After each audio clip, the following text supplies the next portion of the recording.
Thanks.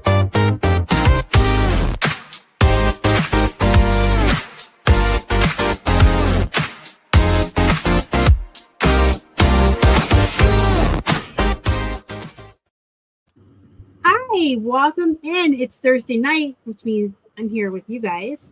I'm here every Thursday, 8:30 p.m. Eastern with friends old and new.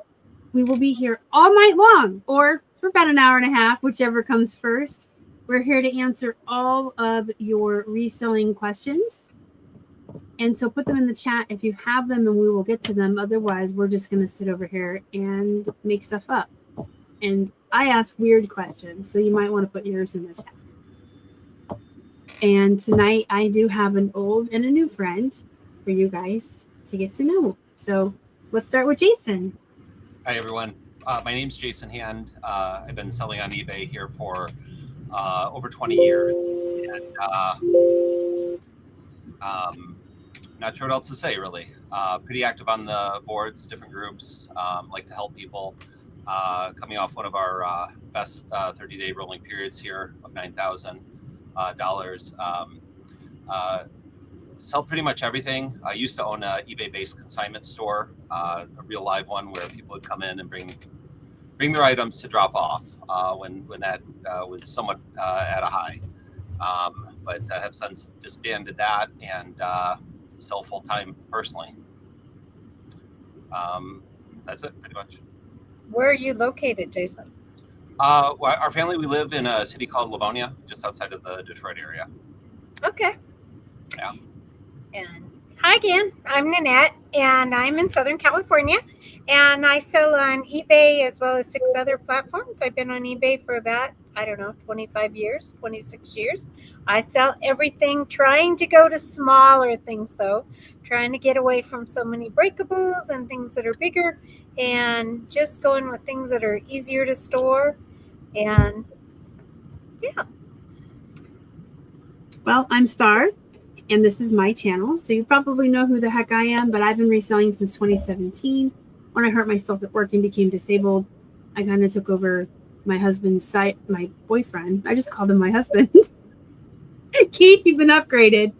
I took over his side gig, and we grew it together. We built it into a full-time business, and then it just became something he didn't want to do anymore. So he left me to take an accounting job. Now I make him do my taxes.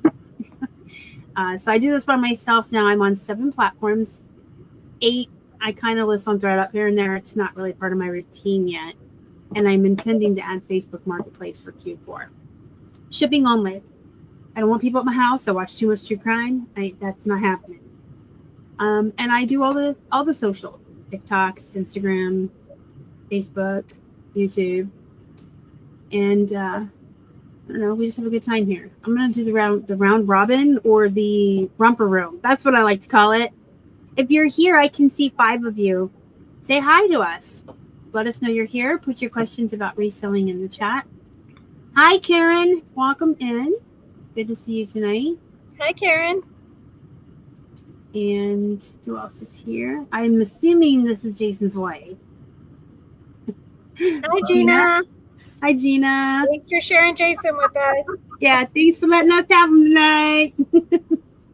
And Kelly's here. Welcome in, Kelly. So if you have questions, put them in the chat. I'm going to start by asking, and Nanette, you and I can answer, even though anybody already knows about us. But what platforms do you sell on? You Jason? want me to go first? Yeah, you're always first. You're in the hot seat tonight. Oh, okay. All right. Fair enough. Oh, boy, it's on the hot seat. Pretty much directly on eBay. And I've also worked with Facebook Marketplace. Marketplace, I tend to stick with if something is too bulky or heavy, especially if when you add shipping in, it wouldn't make sense to sell it online or on eBay. So, but I use eBay for pretty much everything. Okay. So eBay is my main baby. And then I'm Etsy and Poshmark. I also sell on Vinted, which I love, Depop, and a little bit of Whatnot. I don't know if I'll ever do another live or not, but I do have Whatnot and Mercari. I just did my sales tax today, so I know which one is first, second, and third, and as far as the year goes. And so tell us. eBay is still first, and then Etsy and Poshmark. Mm-hmm. So Mercari's kind of not a whole lot, and Vinted's coming up strong. Next year it might be in the top 3. Who knows? So the other thing is talking about Facebook Marketplace. Did you see they're trying to put together a new selling platform that's going to be geared at people like us who sell like full-time or whatever? Who is? Facebook. So let's go. That's supposed to be trying to rival with eBay. So maybe it'll keep eBay's fees in line at least. If they that would be nice because competition. Yeah. I want to add Facebook, but I don't want to do. I don't want to be a serial killer's target. So, let me ask you before I say where I sell. Are you doing the static listings on Whatnot, Nanette?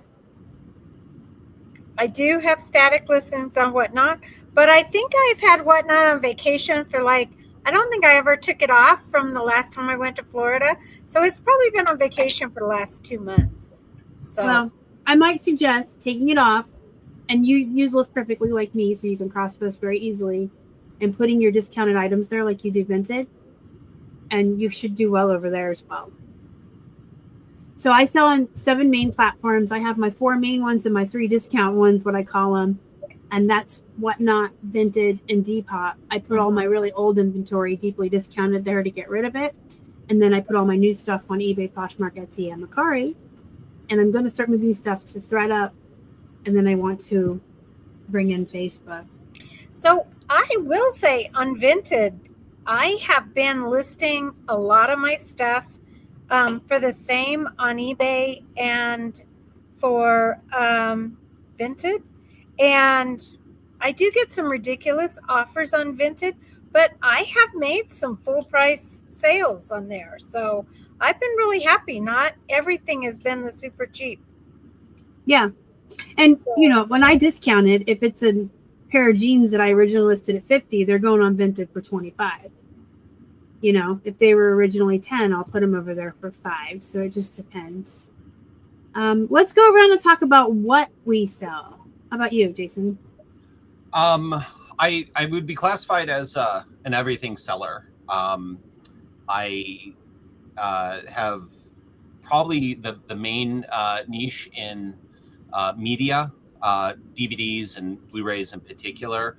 I got really lucky because just before the pandemic, all of the Salvation Armies that were here in our area in Southeast Detroit, that market, they would run these really cool flash sales. And I think a lot of people, go to thrift stores and you buy that type of stuff. I think it's like $1 or $2, something like that, give or take. They would run sales 10 for $1. And I'm pretty big, so I would literally take this massive wingspan and clear out shelves and stuff. So that was my main, my main baby for quite a long time. And we would sell things individually. We would sell series and sets. We would sell. We made a lot of kid groupings or kid lots. So I still have a fair bit, that I'm processing even years later because of how much we bought there. I would say other specialties, car parts has done incredibly well. We've networked with even a couple local dealerships, which might even be a side topic because I think, resellers working with small businesses, I think that's a huge untapped market. And a lot of everyday household goods. If I find myself going to the thrift store, I'll stop usually at, I think it's called like the Brick and Brack, different random houseware stuff that you can find. Like I just went the other day, for example, and for like $5, I'm going to butcher her name. It was Joy Menano, Mangano, and she.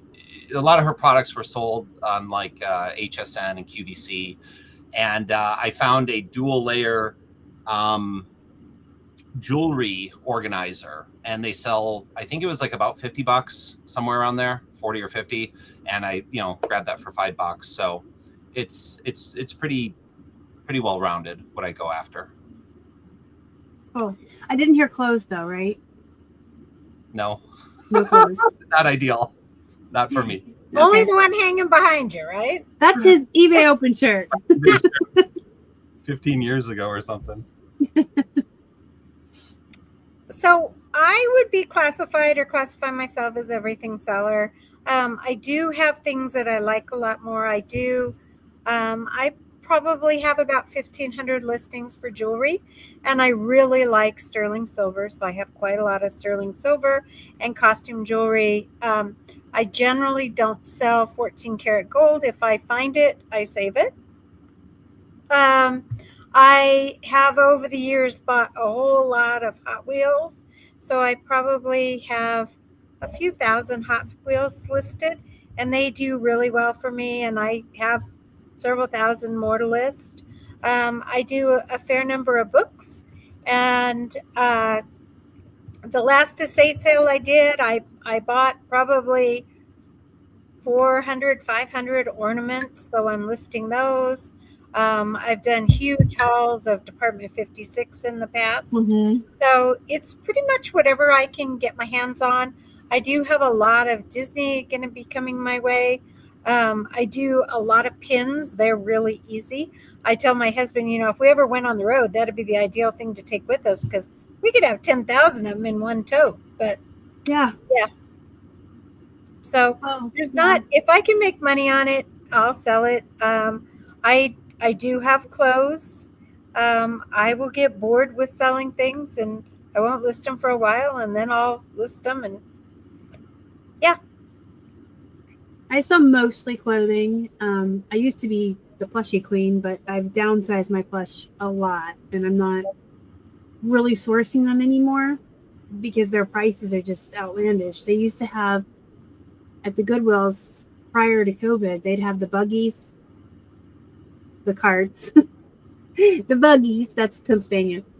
They'd have those up front, and they would have all the plush in there for 50 cents each.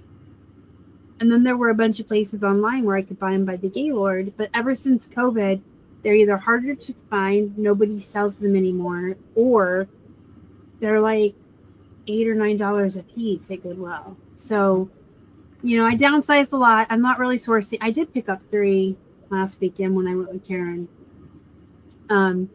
But not really. So I used to do a lot of jeans too, but I've kind of pivoted because of AI. I don't have to spend hours and hours researching something that's new to me anymore. I can just ask either ChatGPT or use the List Perfectly AI assistant and be like, I don't know dresses. What is this? And it's like, this is a fit and flare cottagecore romantic fantasy festival. And I'm like, okay. And the next time I see one like that, I know. So I've been pivoting into dresses and plus size tops because I don't really have to learn or research. I just have to get style keywords in my head until I recognize them. And I do really well with plus size clothing. I get all of it for under $1, and I even sell Walmart. And then jewelry.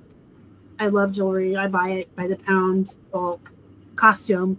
I ain't fiddle farting around with real jewelry. It's the same. I don't like designer brands of clothing, and I don't want real jewelry, and I don't want the kind of customers that come along with that shit. So I do Walmart and costume jewelry, and I deal with like middle-class Americans. But that's what I do, is jewelry and clothes and a little bit of everything. We spring cleaned our house earlier this year, so I'm selling like a bunch of, it's just stuff I would never source to sell, and it's nothing like extraordinarily like going to buy me a car or anything. But like I just sold today the little plastic, it's like for the Keurig, it's the little plastic filter, and you put the little papers in there instead of buying the cups. You can use ground coffee. Someone gave us that. We use K-cups, so I sold it. So I'm listing like a bunch of stupid stuff right now, but it's stuff I didn't want. and I like to list the stuff that I don't want in my house anymore. Well, and you have a lot of breakables and things that really cool knickknack things that you're listing right now from a family estate too. Yes, that is true. I did get a whole bunch of stuff from his aunt's estate. So I have a bunch of pigs. They're all over my office. Because they're breakable. I didn't want to put them down in the garage. So there's a ton on the TV stand. They're all over the desk. Please buy them. Get them out of my office. They're everywhere. Look at this one.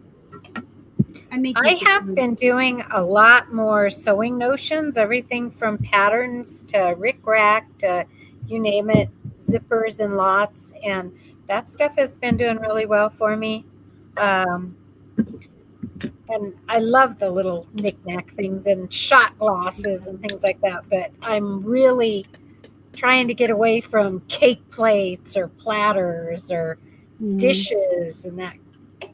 And I say that, and then I bought a serving for 12 of the Spode Christmas dishes that I'm trying to decide. I think I'm going to sell them in lots of 2, like 2 plates of each size, 2 cups or saucers, and just sell them for people to buy as replacements. Yeah. We're facing that actually right now. We have it just literally is right next to me a false graph set. Nice. And it's at winter something or other, but like my daughter throughout the summer, she's 16 and she's super helpful, so she's working with us, and it's like how do you sell this, because the plates are all one size and the bowls are all one size and the cups, they're difficult no matter what, but then you try to add all of it into just like one box. It's like, are you going to get a good sale price? Are you asking for trouble? Well, and you're talking if you go to sell a full set of dishes, even a place setting for 4, let alone like 8, that's a huge amount of work in packing it. Mm-hmm. And so I tend to, depending on how many, like this set of Spode, the salad plates, I only have 3 of the salad plates, but I have 8 or 12 of the dinner plates. And so it's like, I think to maximize, I think I'm going to do them in sets of 2. I know some people will sell like a, cup, saucer, salad plate, dessert plate. One of each, plate, but yeah. In my opinion, people on eBay are looking more for replacements.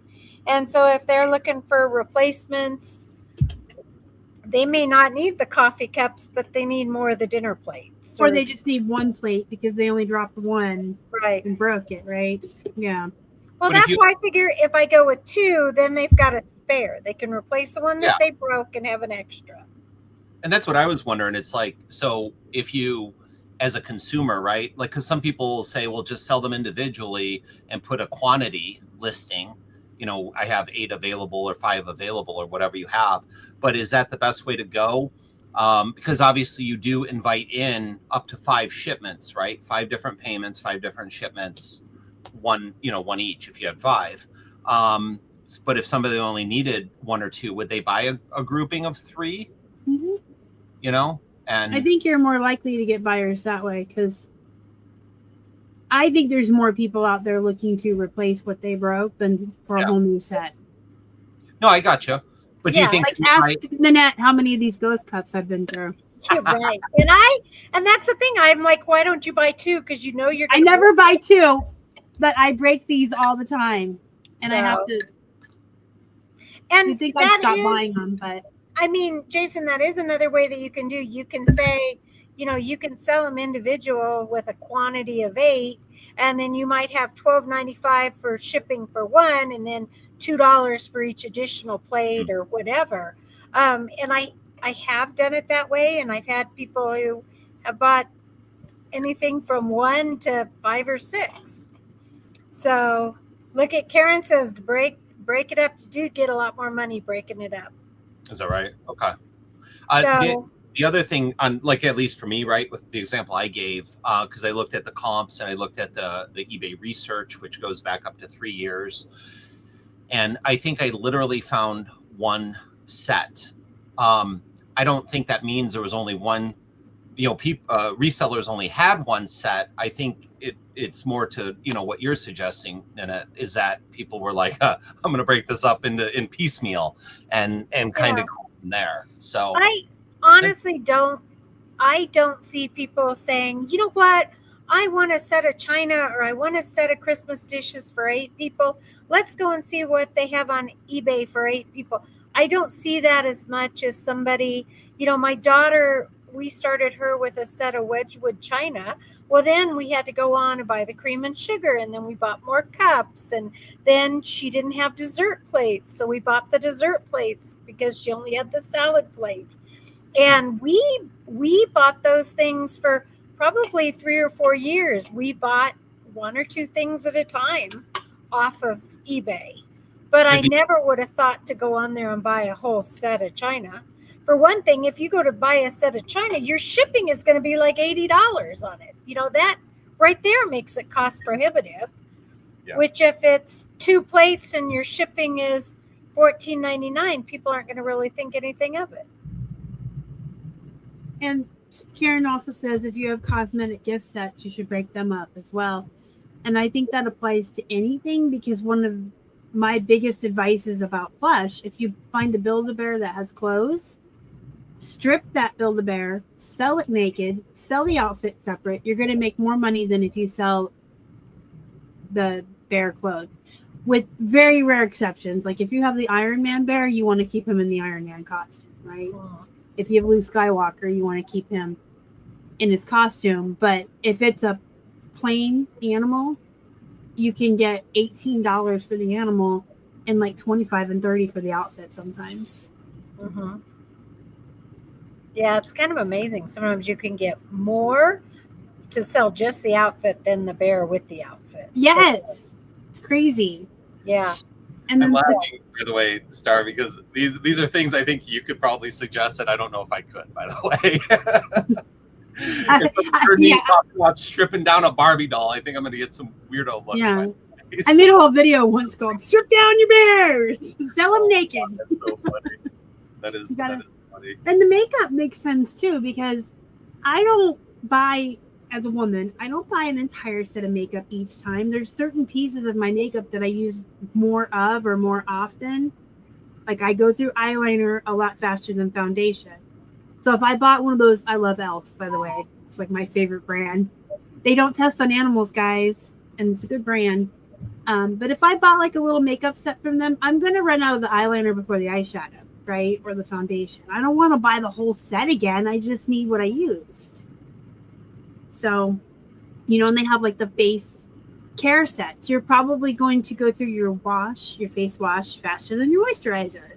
You don't want to keep buying the set. You want to buy the pieces you need. Well, and when you look at that, even with car parts, sometimes you only need brake pads. You don't need drums and rotors too, So yeah. Yep. When in doubt, part it out. Yeah. When in doubt, part it out. Exactly. We have some stuff that we did that with, by the way. It was fundamentally broken. There's a Cuisinart, it comes to mind. It's ice-9. It's their model number, and it's like an ice cream machine. And I got it randomly from a pawn shop of all places, and they were like, "Yeah, it doesn't work. You want it?" And I just took it. And after a bunch of time just sitting on it, I had some friends encourage me, and they're like, "Yeah, that type of stuff sells. Vacuum parts sell. So if you have like a busted vacuum, you can do all this stuff with it."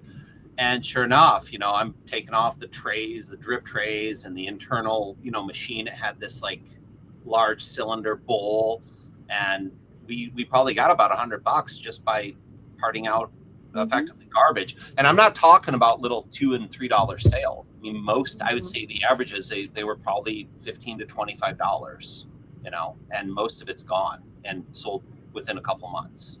Yeah. So just remember that when in doubt, part it out. Yeah. I learned that from another friend of mine, also named Jason. So let's talk about, we talked about where we sell and what we sell. Where do we source? I have laid off a fair bit because of, how much backlog I have. It's not easy. I tell you, I need my fix, right? Yeah. I'm historically, I've gone to the conventional, the yard sales and Salvation Army that are here in the area. I've shied away from them. And I think what I'm doing now and what I would recommend, estate sales have been absolutely incredible, especially what I like digger sales. A lot of the estate sales that are done even by like family, they're not well advertised. So if you can find them, so for example, it might be on like Facebook Marketplace, because pretty much everyone throws that up, right? Even if they're having a yard sale, so they'll say estate sale, but it's not well ran, not well advertised. You can find some incredible deals going that route. And I've also actually used Facebook Marketplace to source items, and it just, I don't know, I have found it incredibly valuable. And a side plug on that, because I see a lot in groups, they're like, who has the best box pricing, right? Or who has the best bubble wrap. And it's fine if you want to buy it new retail, but you're not going to pay, even if it's a good deal, right? Or, oh, you can go on Amazon, or, oh, look at this, right? It's on the shelf of Staples or Home Depot. I'm not a big advocate of that, because even if it's on sale, you're still paying retail, right? There's no other higher price out there than a retail price, even if it's discounted. So I've had really good success on Marketplace buying, and a lot of times getting cheap or free, really good quality boxes. A lot of times you can buy out a reseller inventory for pennies on the dollar, 20, 30 cents each. Tape, packing peanuts, all that type of stuff. Mm-hmm. And me, I do a lot of buyouts, and I have enough inventory to probably last me 5+ years right now, and I still jones to get more. But I do go to Florida. I have a source in Florida where I do go to Florida twice a year, and I ship home about 450 pounds every April and every October. I like doing buyouts on estate sales, and I know like Kelly, who the Artful Journey, she's been talking to estate sales and getting their media at the end of it for free. I've gotten a whole bunch of vintage clothes. Matter of fact, I just sold one today that was free from an estate sale. But yeah, I do. Not saying I don't go in, and the last estate sale I went to, I spent $2,700. But I also like to go in and just buy basically the stuff at the end, or take all of their Christmas ornaments or whatever.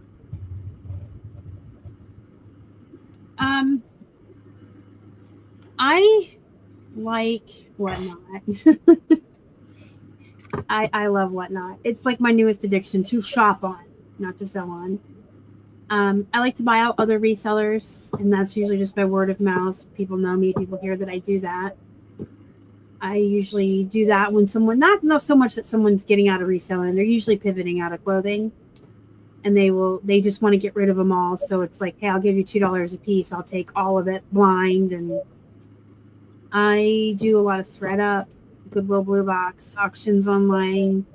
I do a lot of online shopping because I don't like to leave the house, because I like to wear my pajamas. These are my Halloween pajamas because I'm over summer, let me tell you. And then I go to a church sale once a month, and I really like it, like a lot. Like, I never thought I would enjoy thrifting that much, because I don't like thrifting. I don't like people. I don't like being outside of the house. But I love this church sale. Can I just tell you, that must be how normal resellers feel every time they go thrifting, is how I feel there. I get so excited. I go once a month with my local eBay seller circle group, and we go thrifting once a month at Goodwill. So I do all that, but most of the time I just prefer to stay home and thrift. In fact, I just put out a video. I'll put the link in the chat. You can watch it later at your leisure. Don't leave the live show to watch it. But I just put out a video this week on the channel, and the thumbnail is, I built my business in pajamas, because I've literally learned how to never leave the house and get everything I need for a very high volume business. So if you're wondering where I do all my pajama shopping, I'll put the link in there for you. Can I ask you on that? How has that worked out for you? Like when you buy on you said on TikTok? Whatnot. Or I'm sorry, apologies, Whatnot. And if you're buying out like everything and it's like, maybe I'll take it blind, which is fine. Like, do you have a way to know like what the return has been on, you get a box and how much of it is, if applicable, right? Like how much of it is garbage? Well, you're confusing two of my things. So I do Whatnot and then I do blind buyouts from like friends I know. Okay. So on Whatnot, you can actually see what you're buying and they show it. So there's not a lot of damaged or whatever. And when I buy out resellers I know, because they know me, they're not going to send me crap. So it's all good stuff. Okay. So that's the blind part. Okay. Yeah. So it's like if Nanette says, hey, Star, I don't want to sell clothing anymore. I got 1,000 pieces. I'm like, I'll give you 2,000 plus shipping. Yeah. I'll just take it all, you know. I have bought storage units, and I'm going to say on storage units, I probably throw 50% of it away. I probably sell 10% or less on eBay and sell, the other 40% at yard sale.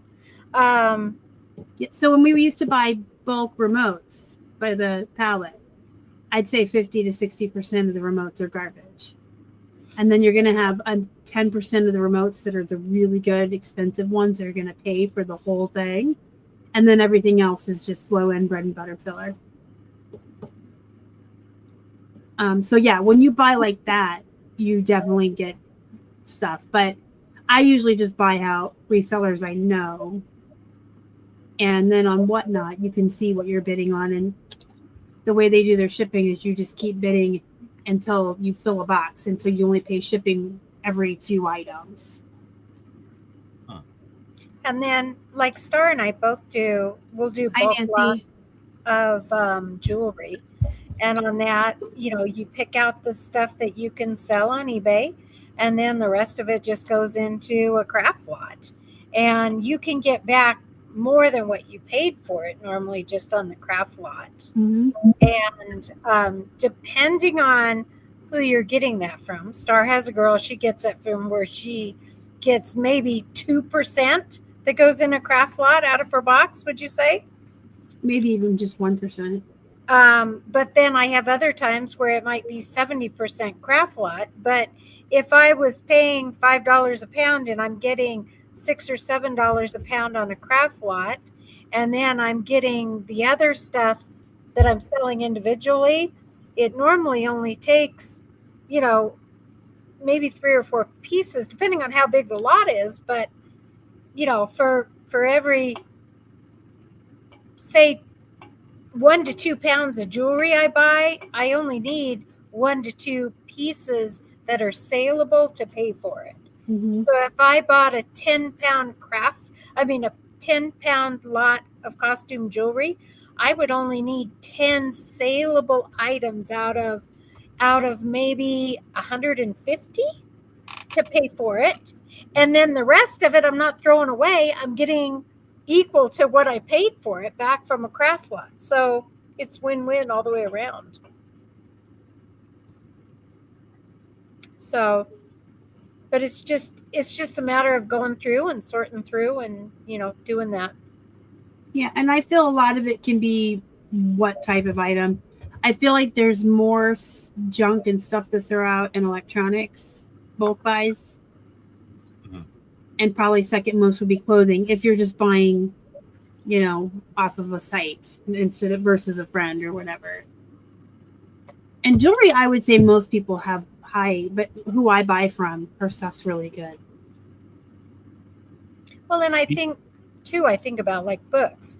Say if I'm at a yard sale and I'm paying $5 for a big box of books, even if I throw away or redonate 50% of those, it's only going to take one book out of that box to pay for it and put me in the profit.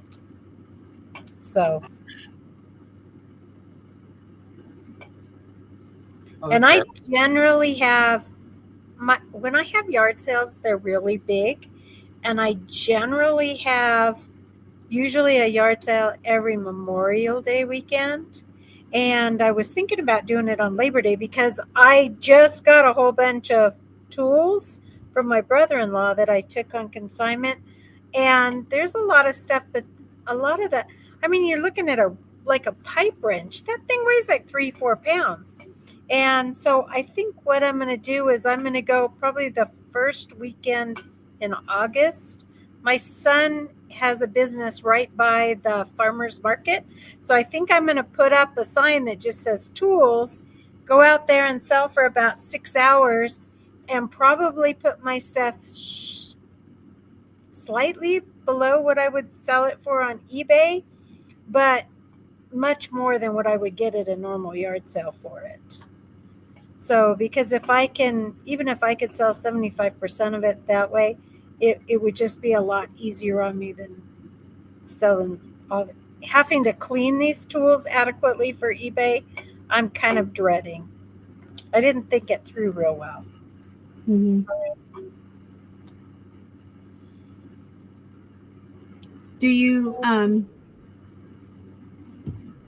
don't know what I was going to say. That's my, plug your ears for a second, Jason. That's my perimenopausal brain. Just fog, just lose my thoughts. You're fine. Make sure you go through all your old books. So money in them too. Make sure you go through them, because I have found some really cool stuff, and I have to say, I don't really source ephemera, but the ephemera I have ever sold came out of used books. Like old ticket stubs, old concert stubs, old movie stubs, love letters, letters from the war and shit. Like really cool stuff. So as an avid reader, I happen to get my little paws on a lot of used books all the time, and I always flip through them because there's so much cool stuff in there. And I also like when they have like the dedications, like to their whoever they bought the book for. It's so cool. All I found was some unique Garfield bookmarks that I gave to my daughter, but they were neat because it was like when I was a kid, and seeing some of those old things in there.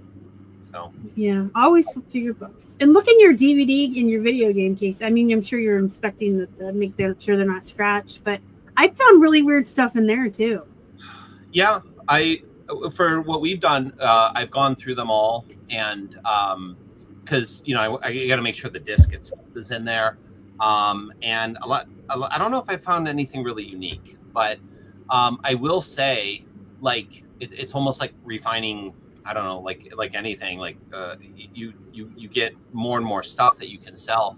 When we would buy these DVD lots, I might just sell a certain grouping or genre, and away they'd go. But what I learned even throughout the years, like I could pull, for example, the digital code and sell those in groupings. We even sold empty cases. Mm-hmm. Now we've gotten to the point of even just the artwork. I don't know what people do with that stuff, but like you can take a DVD and you can strip, like if I was missing, if it wasn't complete, and I pull the artwork, and I'd make like a grouping of 100 lot and get like $20-$25 for it on eBay. And I even got to a point, this is hilarious, since Blockbuster closed, I think it's nostalgic for some people, but they have these cases, they're the same size, but everyone knows like the feel. It's a Blockbuster case, right? And it's got this like notch cut out at the top and bottom from their little security piece they could put in there. And sometimes they would have like a Blockbuster video sticker on there, and people are just buying those empty in groupings of like 20 to 50, you know what I mean, to put their collection of DVDs in, but also to kind of make it like nostalgic. So Star and I have a friend who actually got a return back because she sold a video and it had like an old Blockbuster sticker on it. So she took that sticker off and cleaned the case all up, thinking she's doing a really big favor.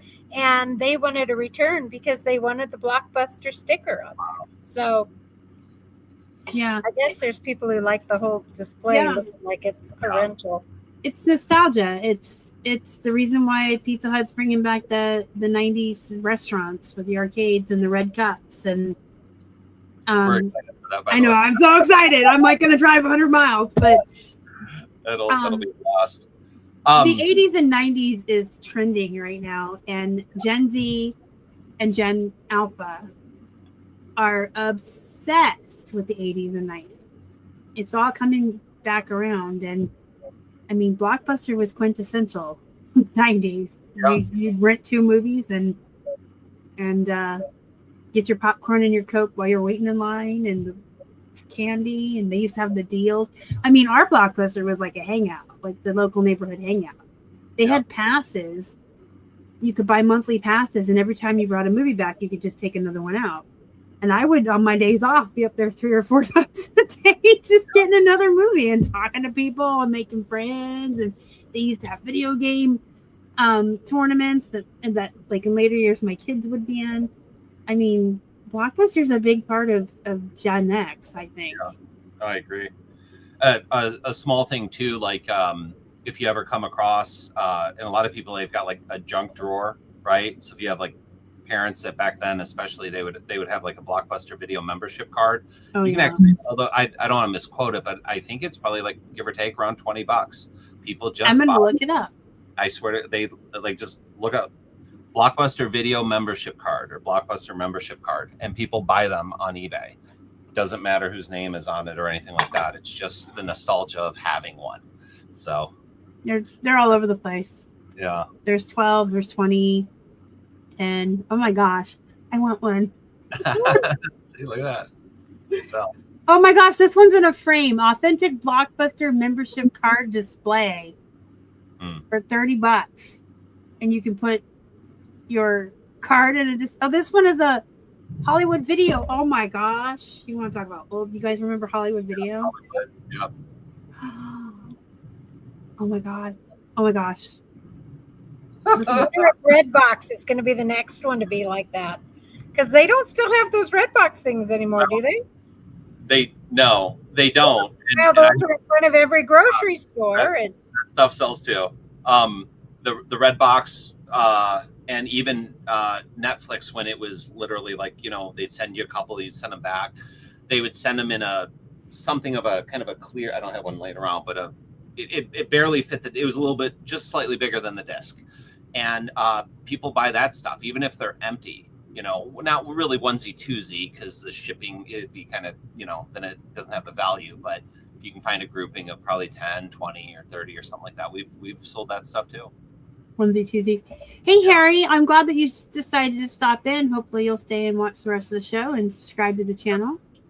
I do a lot of tutorials on this channel, and I do a lot of videos on time management, organization, and how to manage your business in such a way that you still have free time to be a human being.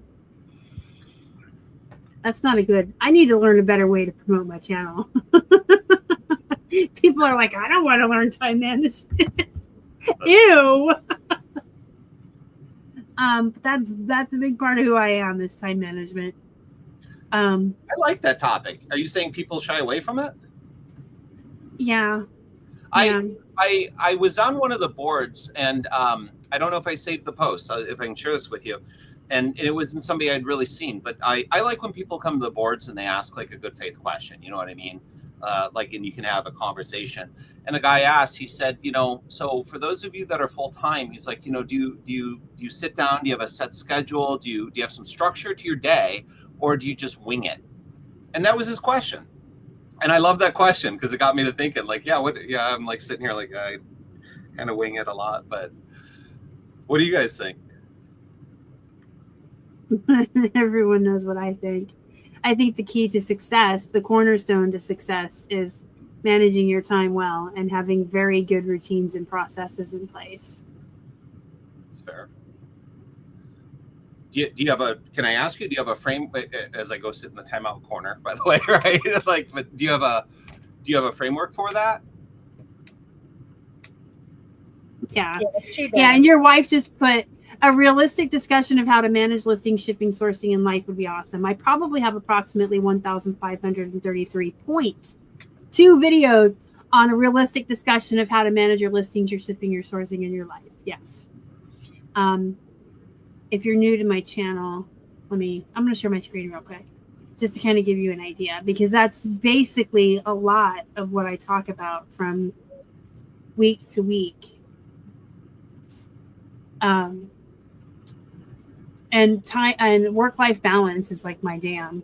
We want to do this one. So here's how to, you don't need more time. You need fewer excuses. From chaos to control, how to build a reseller routine that works. Stop freaking out. Think first, react later. And the inventory habit every reseller needs right here. How to relist and delist quickly. Realistic expectations. Try this. But like, if you look, these are all exactly what Gina said would be awesome. That's my entire channel. Here we go.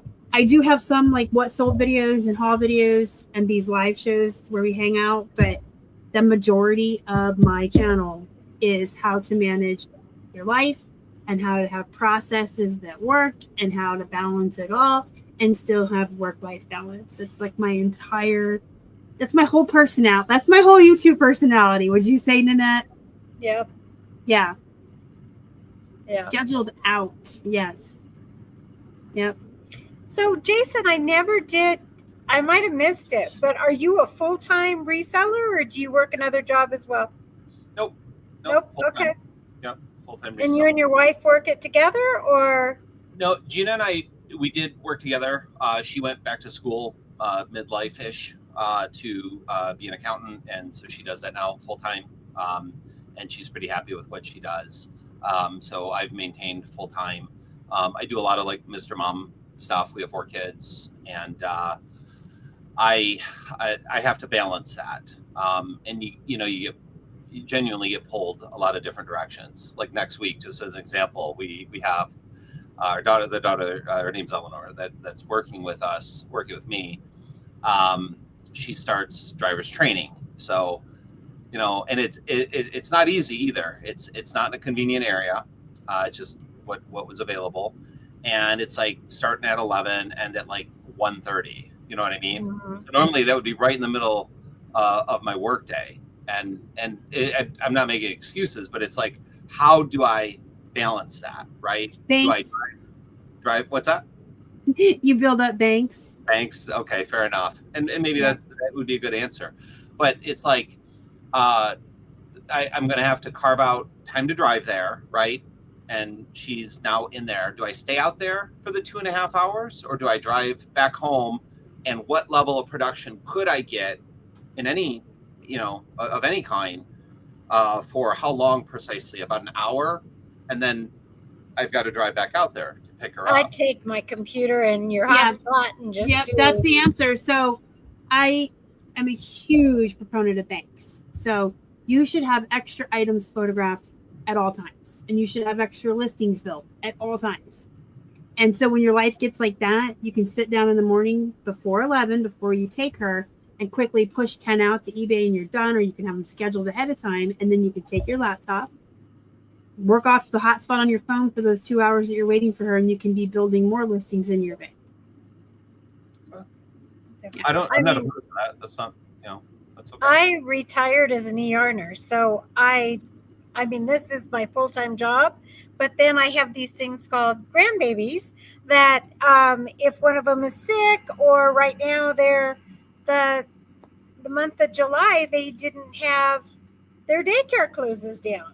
So I've had them 2 days a week, and their other grandma has them 2 days a week, and their dad works from home one day.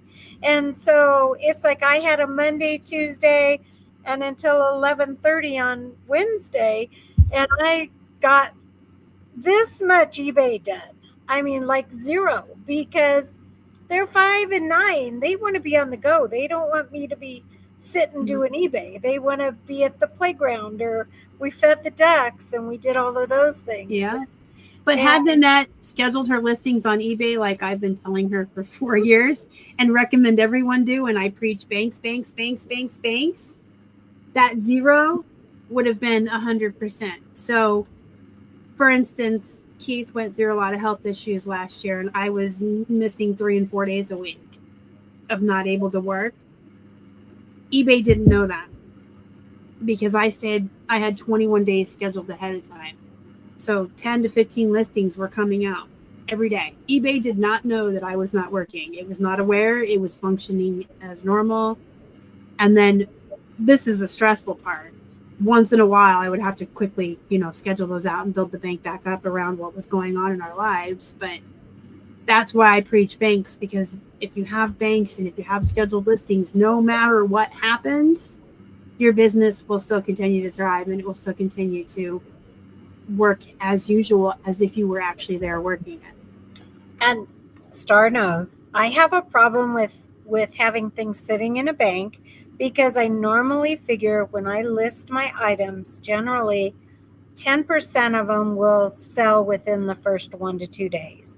And it's hard for me to have 100 items sitting in my bank when I'm thinking those could be listed and I could have a lot of those sold already.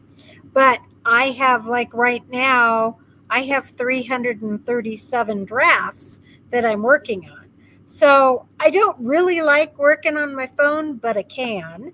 But I can also, I have a computer that is just my to-go computer, and I can take it with me anytime. So like when I take my car in to get its oil changed in, the first part of this following week, or my husband has to go in and he has to get a medical infusion that takes about 4 hours. I just take my computer with me and I can be working on my drafts and everything while I'm gone. So eBay's kind of my obsession. I'm very much a night person. So I tend to, a lot of times, I think the big thing is just so your listings are kind of going live basically the same time every day. So my listings tend to go live usually about 9, 10 o'clock at night. So yeah. And then because I schedule out 21 days in advance, I have them coming out over like a 15 hours, like from 7 till 11 at night or whatever. I have 1 an hour coming out every day. And then, I'm sorry, Star. Like right now, I'm only like 19 days scheduled out. I'm 2 days behind, but I'll quickly get that caught up. So I have 3 banks. I suggest having at least one of these. Extra photos of items, because you can always make listings off of that, and then extra listings. I use List Perfectly, so I can just have listings sitting there, but if you use eBay or whatever, you can have drafts. So there's extra items photographed, the extra drafts, and then schedule your listings on eBay as far out as you can, and then you can just take days when you need to, or life can happen and your business won't be affected. And then I go to Florida for a week to 10 days every 3 months. And while I'm there, that's when I rework my listings. I do my delist, relist. I don't usually do many new items when I'm there, but that's when I really rework my listings and do delist and relist. And I'm going to share my screen one more time because Gina kind of expounded upon that. When I build up a bank, so I have 3 specific types. Now I do use List Perfectly. So in my unlisted, I don't have any right now. I've exhausted them because we had to take time off. So these are items that are ready to go, but they're mostly built because I use AI, right? So I would have these ready to go. And then I am scheduled out on eBay. So extra photos, drafts that are ready in eBay. I think scheduling on eBay is probably the most important one though. Because if something happens, that's like an emergency, you still have listings coming out live. Whereas if you just have the other kinds of banks, you're not having anything come out. And consistency is important with eBay. Do you think that matters? Like I've heard other resellers reference that that's a must, for like an eBay algorithm. And Consistency is key. Well, yeah. Well, I mean, specifically like having things list near every day. Every day is important. Yeah. I'm inclined. I don't have any empirical evidence, right, to say yes, and here's the proof. But it certainly feels like when we are listing more, especially daily, we get more of everything, including sales, not only from what we're listing, but crap that's like, months prior, maybe even years prior. Mm-hmm. Well, I do have empirical evidence, which is why I'm so anal about having the banks now. Mm-hmm. So I think it was like 2 or 3 years ago. A bunch of stuff happened all in like the same 2 weeks. Our car broke down. His grandfather was in the hospital. Just a bunch of stuff happened. Yeah. Now I'm a volume seller, and our sales tanked because I couldn't list for 2 weeks. Everything was just happening to us, and our sales tanked. And I said, this will never happen to me again. And that was when I started scheduling them. So I can say when we go on vacation mode, even that, like we've gone on vacation mode a couple times, tank, you come back, you turn your store back on. It takes a couple of weeks of daily listing to get that rhythm back that you had before you went on vacation mode. Yeah. So yeah, I think I have felt the pain of not listing every single day. It needs to happen. Well, and I think on eBay, it's important to be sending Exactly out offers and responding to your offers and those things too. eBay just likes you being in there and working it, not, if there's a question, you answer it as soon as possible. And, I go through and send out offers probably 8 times a day, Yeah. Yeah. So can I ask you, Nanette, what about the delisting and relisting? I don't know if I have an absolute formed opinion, but I have, it seems like almost a consensus, right, with other people that sell, like that's a must. And again, a bit of a unique phenomenon that if you did that and nothing more, and maybe you should, by the way, fix, right, like, oh, this photo's messed up, or title's wacky. I'm not, but even if you didn't do that, somehow just by relisting them out of nowhere, some of those now new relisted items sell. Mm-hmm. Yep. Out of So nowhere. I delist and then I put them into my drafts, and then I don't go live with them for a few days. I don't know if it makes a difference or not, but that's how I do it when I'm in Florida. And that's basically for a week. That is what I do when I'm in Florida. And my sales pretty much stay consistent. So, but I'm in there working it every day, and I'm not putting back on the exact same listing. I'm putting it back on. I'm having the AI go back and redo it, or I'm mixing up the pictures. I'm changing the price. I'm making changes to it. But a lot of times I'm in there and it's like, oh, this is why it didn't sell, because it said it was a men's and it was really a women's, or, I will see there's some stupid mistake that I made in there. And it's invariably, I can see, oh, this is why it hasn't sold. But I go through and rework it, and it's a good percentage of them will sell, very shortly after I do that. Mm-hmm. So there wasn't. Oh, go ahead. How long would you suggest? Like, and I'll be happy to give my answer as well, but I'm curious to hear both your answers first. If a reseller was to do that, to end items and then find them all right and relist or sell similar, and again, whether you go through them or not, and make changes to them, how long would you wait for the items that you currently have on to end the listing before you start this process? So basically the question is, how long would you leave the item up? Let me answer this, please. I'm very excited. There is actually a proven stale period for each platform that I have written down right here. It's 6 to 9 months on eBay, 60 days on Poshmark, and Mercari is 30 days. It's not recommended to do it on Etsy because you pay 20 cents a listing. So you should just update your listings. It's kind of like the same thing. You just go in and change something and update it. My advice and my friend Trisha's advice, she works for List Perfectly, is the one that you sell the most on, go by that one. So like I sell the most on eBay. So I'm going to follow the 6 to 9 month rule. And of course, my stuff on Poshmark might be stale at 60 days. But I'm only going to delist and relist a certain amount of listings each morning on all the platforms. So I need to make sure they're 6 to 9 months old to comply with eBay. They're just going to have to be a little bit older on Poshmark, if that makes sense.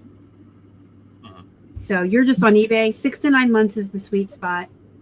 And there was a time when the industry said that delisting and relisting didn't work, and I was the only one fighting for it, Nanette. I had all these videos on here, unpopular opinion, delist, relist, and I actually would go to events and have eBay executives telling me I was wrong to my face, and I'm like, no, I'm not. I know I'm right. I know this works. My boyfriend's a computer guy, and he knows how algorithms work. If you list something in January, it's up here. And as time goes by, all these new listings from yourself and other people are coming in. Something is going to come down and get stale until you end it and bring it back in. That's just how it works. And now, then how did you get to the 6 to 9 month, like for eBay? That's, well, now that the general consensus is that they all woke up and realized that I was right for all those years, that's what their eBay is saying. The back end, the algorithm, the way it works, it's 6 to 9 months. But yeah, now everybody's on board. Now everybody wants to say I'm right. It's a very salty topic for me. Yeah, no, it's okay. I'm like, I did it for years and it works. Like, I do 20 a day and 2 of them sell. You're not going to tell me that's not working. Yeah, I've listened to Justin, from Justin Resells, and he has suggested that delisting and relisting is a phenomenon, and it works. You basically start getting sales. Sounds like both of you are saying that as well. I'm not opposed to it. My and you can flog me for my answer, but I told you I'd give you my answer. My answer was going to be the 3-year mark, and my thought process on it is any given item that we list, right? As a reseller, we have a reason that we are in fact, listing it, right? If you've gone that long, in most cases we've done research. So my thought process was, if you have looked on the eBay research, what used to be Terapeak, and you found something over that 3-year time frame that sold, that's giving you the inkling to list the same widget or something similar, with a similar title, with a similar condition, similar price. So if you haven't sold yours after that period, something has definitely gone off the rails. But it sounds like you're saying 6 to 9 months, and I'm not saying my time frame is accurate, but it sounds like you're saying it should be a lot sooner than that. Yeah, it should. In all honesty, I get married to my items. I'll keep them for 5 or 6 years till they sell. I don't pull stuff and donate it. But at the 1 to 1.5 year mark is when I'm discounting it. Yeah. I don't know how many items you have, Jason. I have on eBay, I have about 6,000 items. Me too. And I don't have maybe a dozen things from 2023, which would be 3 years. I just don't have anything that's 3 years old. Most of my stuff, the oldest it would be is maybe 2 years. And I don't pull it. I don't pull it and donate it. I mean, I leave it there till it sells. But I think that trends can change a lot faster than 3 years. And things that were hot a year ago aren't hot now, and vice versa. Or 6 months even. And I am as inclined when I go in and look at my stuff. So like right now, when I look at things that are updating for the day, anything that was listed in 2025, I'll pull those out and delist them. And the only platform I really delist on is eBay. I don't really worry about maybe that's why I don't have many Mercari sales, because the stuff just sits there. I've been telling you that for years. So, but so anything that's 2025 now, I will pull those things, do it. And I'm going to say I raise the price almost as often as I lower the price. Yeah. So, and, they sell. So if you go on your eBay, your back end, Jason, there's a buy it now, renewing today. Do you know what I'm talking about? How do you mean? On your seller hub, under listings, there's buy it now, renewing today. If you click on that, you can organize it by oldest listed to newest, and you can see this one's a year old, this one's 9 months old, and that is how I sort each morning to choose the 20 that I'm going to delist and relist. Is that different than, like, I was taking a peek, like right now we have 791 active listings. That's different. Okay, so you're not looking at the active, because you can filter it from there. Yeah, but you want like the buy it now, renewing today, because those are items that are about to renew on eBay, so you might as well end them. And you're talking about for the 30-day cycle? Yes. Okay. So you can sort that and do your, and I have stuff from 2021 and 2022, but I sell plush, and gosh darn is plush long tail. A plush that takes 2 years to sell is like a pair of jeans that takes 6 months. It's a whole different ball game, which is why I started listing on Vinted and Depop to try to get rid of stuff. But you should. Oh, we don't talk about anything but List Perfectly on this channel. Sorry. I'm an affiliate. You can sort it that way and go your oldest to newest. And it'll tell you right there. You can go, oh, this one's only 3 months old. I don't want to touch it, Yeah. What else? But if you have List Perfectly, it'll tell you how many days it's been on each platform too. So, and you can delist and relist with the click and a click, and you're done. It's great.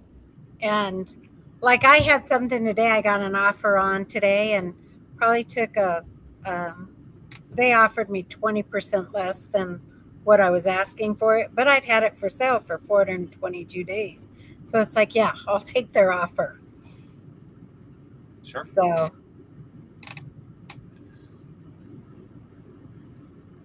yeah. Well, I've never done that by the delisting and relisting. It's more on like the front burner for us. Like, this is something we want to do. We want to go for it. We want to figure this out. And back to the routines and processes, if you just build it in, like as part of your daily listing habits, then it just becomes natural, and you just do it while you're doing your listing. Do you have a set number that you list every day? We've been able to launch anywhere from 10 to 20 daily. Some days are better than others. Your sell-through rate must be really good if you only have 791 things listed, and you're listing 300 to 450 a month or whatever. It's pretty good, because we make sure we have a target price through the research. So I would say that's correct. But we are also talking about some items. Obviously it's like, if it's up for 4 years, I've missed the mark somewhere, right? I have no problem admitting it. And then you try to figure out, like, where have you missed it? And a Dymo label printer, like one of those ones you hold in your hand and it'll spit out the like the little labels people put on little mini bins, or like a spice or something. It says we have that up for $18. You could probably give me like half that, and I wouldn't even care. So I don't need to necessarily micromanage it, but these are things we all face as resellers, I think. So I want to find out a solution, what would be real clean here. And I did go through my whole, grouping here, and I have 200 listings per page. So let's just say I had 800. That's 25% of my listings. And the listing number 200, going from oldest to newest, is 4 years and 1 month. So that means approximately 25% of what we currently have listed has been up for 4 years or older. Mm-hmm. So it's been stale for approximately 3.5 years. 4 years. 4 years. It goes stale at 6 to 9 months. Fair. Okay, fair enough. If you add that in. Yeah. So it's been stale. It was a new listing for 6 months, bright and shiny. Yeah. And then, as time goes on, it goes down in the algorithm. But that's still showing that you're with only 791 items.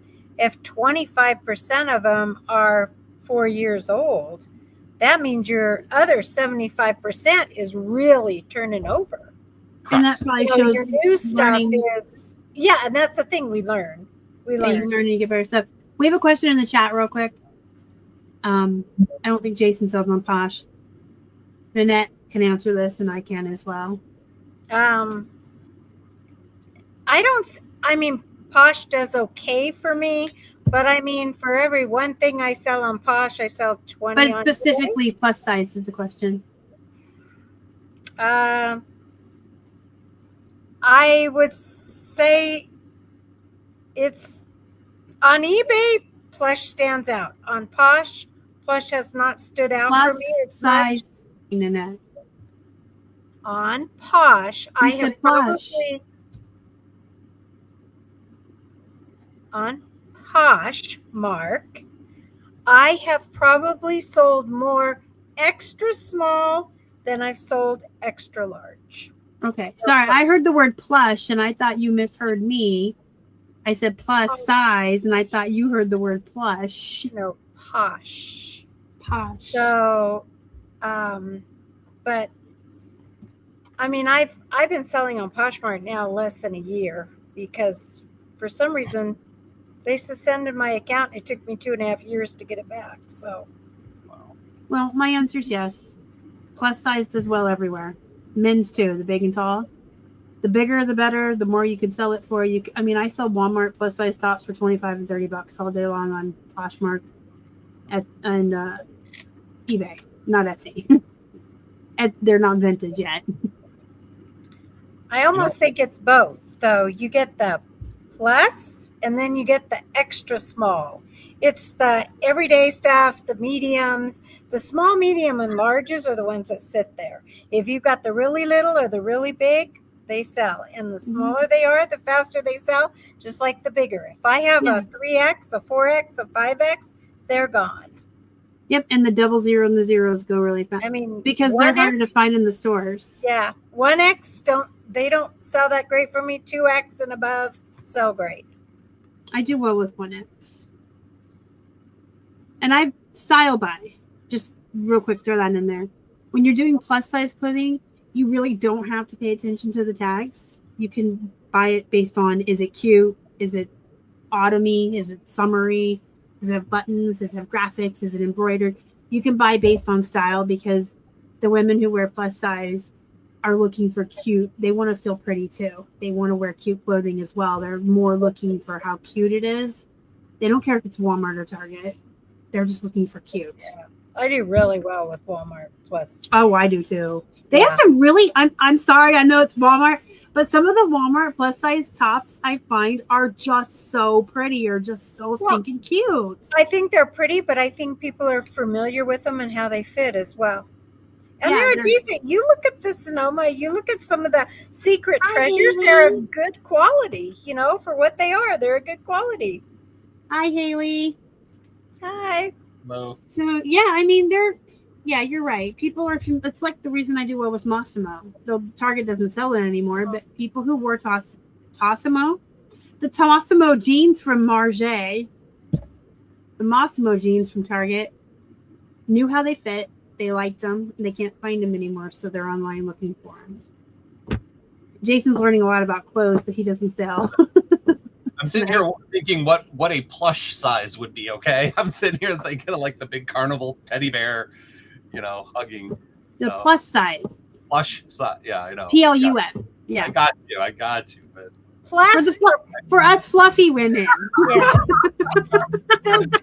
so funny. We're the fluffy girls. Jason, what is your favorite thing that you deal with? Do you have? You mean in terms of the items to list and resell? I mean, if you go to a yard sale, what is Yeah. your ultimate? I mean, what is you? I like selling the media, but it just seems like with digital streaming that genuinely has, gone for the most part out of the wayside. I don't mean to generalize it completely, because you'll get people that are like, I sell CDs all the time and you don't know what you're talking about. It's a lesser market. I think that's a fair statement. But I do like to gravitate towards them and look. I'm finding car parts are pretty incredible. You'll get for example, like, somebody buys a car and they've got like accessories, right? Or they'll purchase the floor mats for the vehicle. And so the stock floor mats, they didn't even open, and they're like, oh yeah, whatever, $20 or something like that. Mm-hmm. I forget the name of it. I have one here in my shop, but for those vehicles that have a trunk or a hatch, it's this pole piece that kind of gives privacy in the back. Mm-hmm. A lot of people don't use them, or they pull them out of the car, right? Because they needed the space they felt. And then when they trade in or sell the car, it's like, oh, I got this thing in my garage. Yeah, like, how about like $5 or something? And it's a factory item and you can get some good money for it. Do you run into a problem with those being as long as they are? Doesn't shipping, like, no. I wouldn't buy that at a yard sale because it's over the 27 inches long. I think shipping would kill me. No, there's still money on the bone, even with that. Oh. And the other thing, and it's okay if you don't do it. The background when we originally had, I lived on the West Coast in Spokane, Washington, and had the, we'll sell your stuff on eBay store. So I had to sell what came in the door. So what a lot of people see as like kind of daunting or large items, it's okay. Like I have the experience with it. So these types of items, I will typically find a lot of people refer to them as like a golf club box or a golf bag box, something that might be like a 6x6 by 48, or like an 8x8 by 48, something like that. And then you're able to just slide it in. It's just, looks like a long tube, but it's in box form, and you can ship it like that. And don't get me wrong, it's more work, but yeah, it's definitely viable. Well, I know our friend Valerie, when her car got totaled, I mean, she pulled all kinds of stuff out and sold it. Yeah, and she did. I sell manuals all the time. I mean, if, I'll go, and if somebody has when I sold my last car, let me tell you, they didn't get the Corolla booklet and all with it. I sold those things. So. Yeah. And just to circle back around to what you were saying about DVDs, just real quick, they are definitely making a comeback. How we were talking earlier about nostalgia and people enjoying what was popular in the 90s. DVDs are becoming all the rage with Gen Z. And some of it is because of the nostalgia, but a lot of it is because nowadays there's 65 streaming services. And when you want to watch a television show, you never have the right streaming service. You got HBO because you like Friends. Now you want to watch Marvel and you need Disney. And it's just like, so a lot of people are starting to buy their favorite TV shows and movies on DVDs so they don't have to juggle all the streaming apps all the time. Well, and I'll give you an example. What is that Tom Hanks Christmas movie with the train and the Polar Express? Yes. Yeah. So, I mean, my daughter came and she snagged our Polar Express because she's like, I am not going to pay what Disney wants for this to have it for a month. Because, it's not like forever that you get it. And kids... I had to buy Elf because every year it was on a different streaming service. And I was like, nope, Elf is my favorite Christmas movie. I watch it approximately 8 times in December. I play it while I'm working because I love Will Ferrell. And so I bought that. I'm about to buy Friends, I think, because HBO might be getting rid of it for Netflix. Mm-hmm. But we've been buying a lot more DVDs because we can't find the stuff we want to watch. Go on, Jason. Yeah. I I fell into it, right? Just like with these super sales. The sales I referenced is that it was like a flash sale, and they would the Salvation Armies, they would just post it on their Facebook, and all you had to do was show the ad and you got the price. But it was all media, so you could get CDs, you could get DVDs, you could get records, cassette tapes, just less VHS, less of them in the store. And I mostly went after the DVDs, but like mama didn't raise no fool, right? Like if I saw I would grab all the DVDs, and I didn't care what it was, because I realized if I sat there, onesie, twosie, and I'm checking the condition, I only have so long in a day. So I literally grabbed all the good with all the bad. And my plan was to sort them later. So I grabbed them all, but I would also do a cursory look, for example, at like the CDs, so if I saw, oh, look what they brought out, Aerosmith, and there's like a pile of 8 of them. Yes, I'm grabbing those, right? 80 cents. And here we go. So they're, and then we would, list them and put them on lots and stuff. But I also found out that like these streaming services here, they don't always have like exclusive rights in perpetuity. And I don't stream, but I've heard that some people that had certain TV shows or movie titles in their stream library, they've effectively lost some.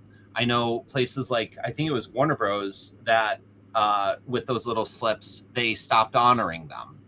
So you can get to a point to think you have a digital library, and then I guess you really don't. You really, you really don't. Yeah. Own nothing. I like to collect them, and I think there's a lot of people out there that do. We collect essentially DVDs. It's kind of like collecting, baseball cards or something. I've got my favorites from when I was a kid. I love Flight of the Navigator, Short Circuit. I pick up every copy possible. I must have like 10 of each. Short Circuit 1 and 2. Not Top Gun. Iron Eagle. Probably showing my age as we speak. I like a lot of those movies. Small Wonder, Elf, Punky Brewster, and I just buy them even though I already have them. Talk about nostalgia. Small Wonder. Right. I bring that up and people are like, "What?" I'm like, "How have you never seen Small Wonder? She was the little robot." Yeah, Vicky. That was such a great show. Yes. Yeah. I collect all of the Stephen King movie adaptations. Oh, really? On DVD. I also have all of his books. So I get collecting. I do like all the horror movies. Big fan. Big fan. Anyways, it's down here today.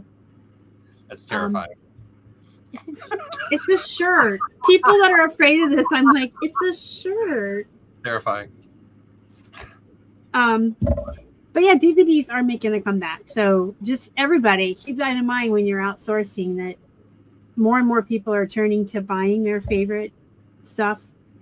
And more people, I think, and it makes me feel better about my own mental health, but I think more people are doing what I do and just watching their favorites and not bothering with a lot of the new stuff. Like, I know I like Friends. I'm going to watch it on repeat. I know I like Scrubs. I know 6 Feet Under and Sopranos are 2 of the best shows ever. And Supernatural and True Blood. Like, I watch all the same stuff over and over, and I think a lot of people are starting to do that. They're comfort shows. That's what they're calling them. Do you have a comfort show, Jason? My wife and I have been watching Outlander, and that seems like a show that we can, watch over and over again. It's one of those shows that, and it's mostly streamed on Stars, but it's one of those shows like you could watch, and then you watch it again and you pick up even more. It's like, okay, I know it's coming, but then you actually pick up more than you first realized. So I think that's a good show. Usually when I'm working in the background, I'll throw on American Pickers with Mike Wolf and Frank Fritz. So it's an older show, and Frank passed away here relatively recently. But it's amazing to watch them, to go engage with people, and and I like that because when I was selling on consignment, and I think we do this as resellers, right? when we're sourcing items, we're buying them just like they're buying them on the show. So we're the customer, but you got to have some finesse and some suave, you know, to get that person who owns it to say yes to you. So in a way, you're selling yourself, you're selling this concept, you're trying to get them to part with the item to a degree for as little as possible, you know, because you're going to resell it. So I like watching them, and I like kind of it's going in the background, so it doesn't, because, you know, this job can feel really lonely when you're doing it on your own. So it's kind of like I got some human interaction behind me, but it's kind of a fun thing I've been doing lately. That's cool. Nanette, do you have a comfort show? I rarely turn the TV on. I'll listen to true crime on YouTube, and I listen to that while I'm doing eBay or whatever I'm doing. And I usually have my headset on so I can walk around. And I rarely turn the TV on myself. Well, true crime counts as a comfort. Yeah. Oddly enough. But I'm much more apt to watch it on YouTube. Yeah. And yeah. Well, everyone knows. I'm too cheap. I don't pay for it without commercials. I just. Oh, I don't either. I have enough streaming service, like we were just talking about. Everyone knows mine. It's Friends. That's my comfort show. But I do watch a lot of true crime as well while I'm working.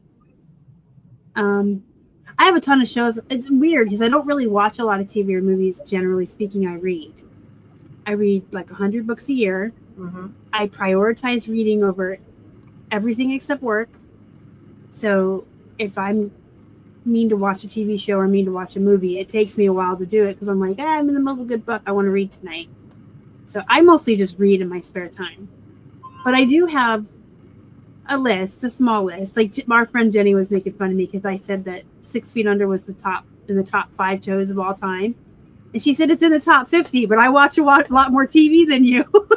So your experience is a lot smaller, but there's something to be said about having something that you like to do.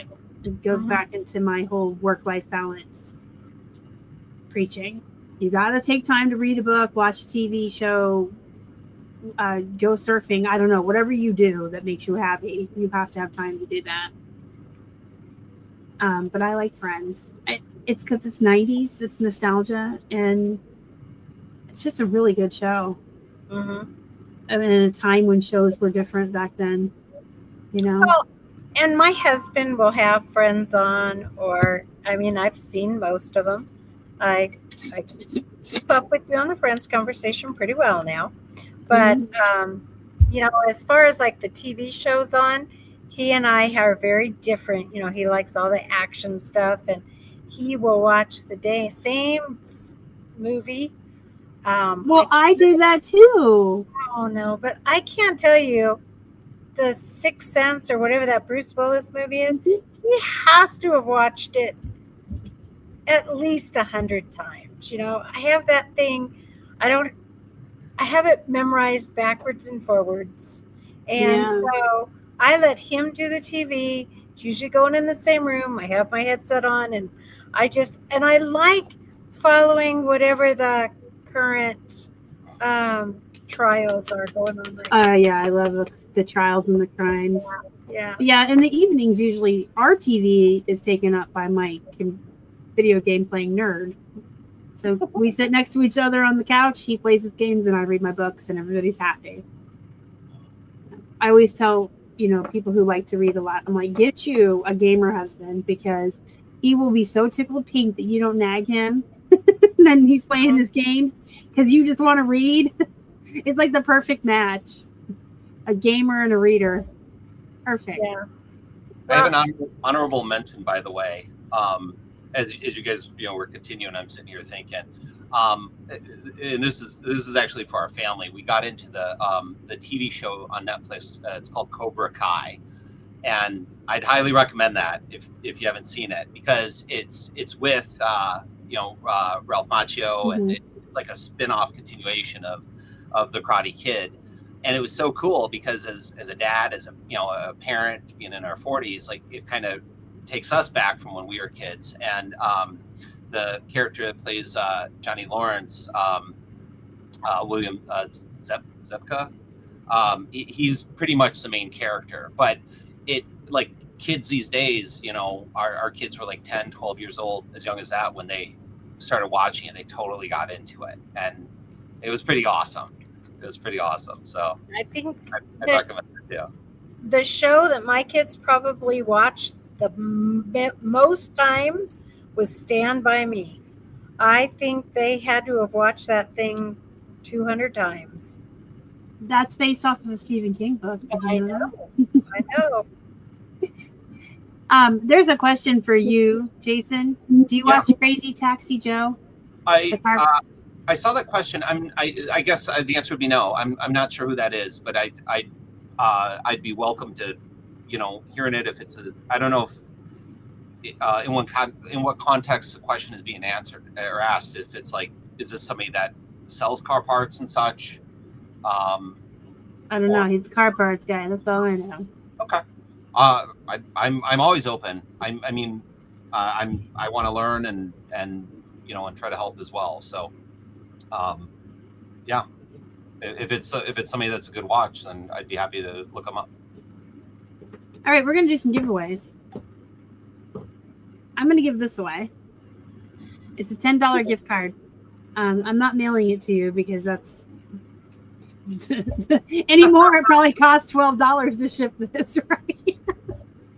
If you're rural. What I'll do is I'll pull this piece off the back. You'll have to send me your email address, and I will send you a screenshot of this number under here, and you just enter that in, and you can use it as monies. It's $10. He's an eBay seller that sells car parts from Long Island. Long Island. And the second giveaway, we'll let Jason tell you about. What I had offered Star to do here is that I'm a big proponent, along with my wife, in helping others. And so anyone that has participated here tonight within the show, we had offered that we would do a random drawing, assuming, you know, you're selling as well, and that we would purchase an item from your eBay store as a you know, supporting other sellers. I didn't really have a defined amount. I figured $25 would be real reasonable. So if you get picked, please reach out to me. I've got the Linktree information. You can find me on Facebook, and we'll find something that we can buy from you. $25, give or take there, plus whatever the shipping is. All right. Which one should we use? Oh, well, first of all, if you would like to be entered to win either a $10 gift card or a $25 purchase from your eBay store, in the chat, you will need to type #Hippos, and that will put you into the drawing that StreamYard does.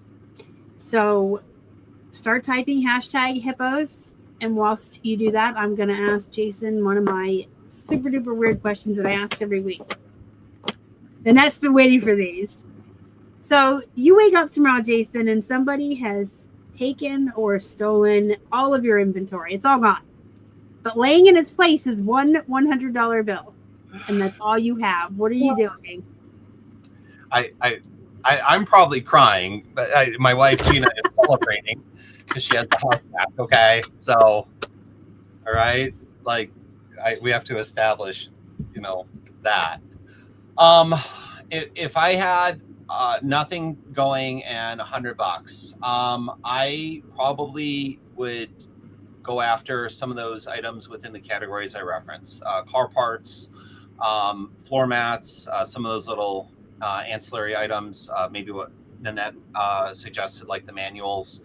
And the one other category I didn't mention would be, I'm going to say, like hygiene, not just makeup, but we've done incredibly well, especially going to estate sales and finding like new old stock stuff. You can get soaps or new perfumes, shampoos, things that, you know, has been sitting in grandma's, you know, cupboard, and they bought it, they never used it. I would probably go purchase those types of items. I have found they sell fast, and I have found they sell for desirable dollar amounts. And I'm going to cry that I don't know where all my inventory went.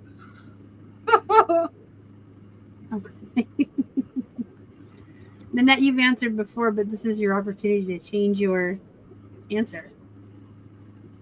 Well, I suppose it would depend on what time of year, because if it is before Labor Day and it's my very favorite church sale, that's where I'm going to be going.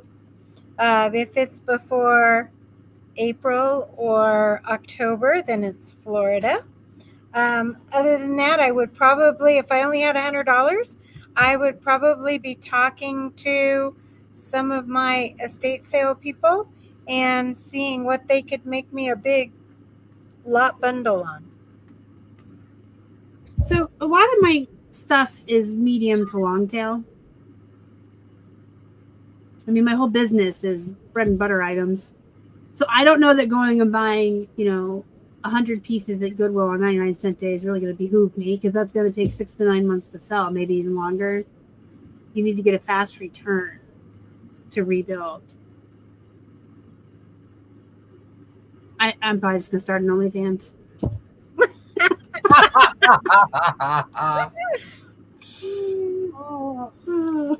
There's dudes out there that like chubby girls who play video games, right? You wear that It shirt. Yeah. You got it. This It shirt with some stockings like Tim Curry's from Rocky Horror. All right, so there's another kind of question that's kind of perpendicular to that one.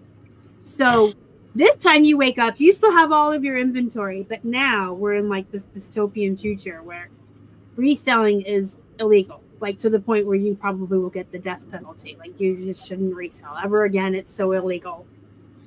You have to get rid of your inventory and you have to find something to do for a living. So what are you doing? Oh my gosh. I am probably going to be a purchase manager or a corporate trainer. One of the two. I like helping people. I like training. I like asking the deeper questions and actually getting into the dialogue. And I've actually taken some of those tests when I actually went back to school as well, kind of midlife, and they have you find out what you'd be really good at. And my number one was entrepreneur. So I think I'm in the right place selling on eBay. But again, if it's illegal, like you say, within the top 5, like being like a purchasing manager or purchasing agent was up there for me. So it'd be something like that. I would be bartering. I would be saying, I've got this and I'll trade it for whatever. So yeah, I would barter with the inventory, because I have an awful lot of it that if I went back to work for somebody else or just enjoyed my retirement, I've got too much stuff here to figure out what to do with. So I would have to be bartering it. Probably barter it. I'll give you 2 for every one of yours. I answer this different every week because, I have to answer it every week. So I always think of new stuff to say, but I don't know. Like, I am disabled, if you didn't know. This is about all I can do. I can't work outside of the home. I don't know. Like, there's a lot of stuff you can do from home nowadays, but I don't know that I want to do it. I don't think I want to ever work for anybody else again. I think I'm unhireable. I think I would have an attitude problem with someone telling me where I had to be and when I had to be. I don't know. What would I do, Nanette? Would I go back to writing? I know working from home is what ended my nursing career, because I absolutely loved working in the ER and thought my dream retirement type job was going to be giving telephone advice as an RN, and I hated that. Not because I disliked talking to the people, but the company I worked for totally micromanaged, and I couldn't handle that. So I don't think at this point I would really be able to go to work for somebody else. I'd have to. I think you're unhireable too. I think we're both unhireable at this point. Yes, but I'm retirement. I did retire. Yeah. But if I just had to rely on not having something to fill my days, I think I'd go stark raving crazy. I would just read. I would get really fat though. I don't know. I don't know what I want to do. Like maybe I want to write books, but not really. This is my question and I never know how to answer it. Like, because I can't work outside of the house. I would have to be some kind of phone person at home, and that's not me. The third person, I'd be telling him where he can put it. I'm not like good with customer service. I'm only good with customer service as a reseller because you can take your time to think and calm down and type out a response. But you know, like customer service on the phone or when people in your face, there's no time for the filter. It's get out of my face. What are you yelling at me for? You can't do that. Funny. Or, you know, what we do, I can be like, I can say all of that. I can vent, and then I can type the perfect professional. I don't know what I would do. I would find something I could do from home, I guess. I thought about that question, you know, effectively here just the other day. I was like, you know, what if all this stuff was fully listed on eBay, right? And that part's, and it was all listed proper, so it's all kind of on autopilot. But I wasn't, you know, would I go source more? Would I work out more? Would I spend more time with the family? Like, what would I do? I think it's a good question to kind of brainstorm a little bit. I would read more for sure. Make sure you type hashtag hippos in if you want to win one of the giveaways, guys. I see 6 people in there, and there's more than you watching. That's not English, but you know what I'm trying to say. There's more than 6 of you. There's more than 6 people watching. I feel like Joey on Friends when he's trying to say something. That's funny. The question that Adam had asked, have you, and you put in a video answer, have you addressed that directly, like on air or live? Yes. So because I've seen a lot of people in these groups, they're putting garbage in boxes, they're putting rocks and stuff, and I have screamed to the high heavens, do not do that. No, so, that is actually mail fraud, which is a federal crime. Yeah. And I don't know about you guys, but I don't want to be in jail being somebody's girlfriend. No, thank you. Well, and I have to say, I checked several things today, and, you know, so say it was 12 ounces, so I put in 2 pounds, 12 ounces, and it wasn't cheaper. So I don't know.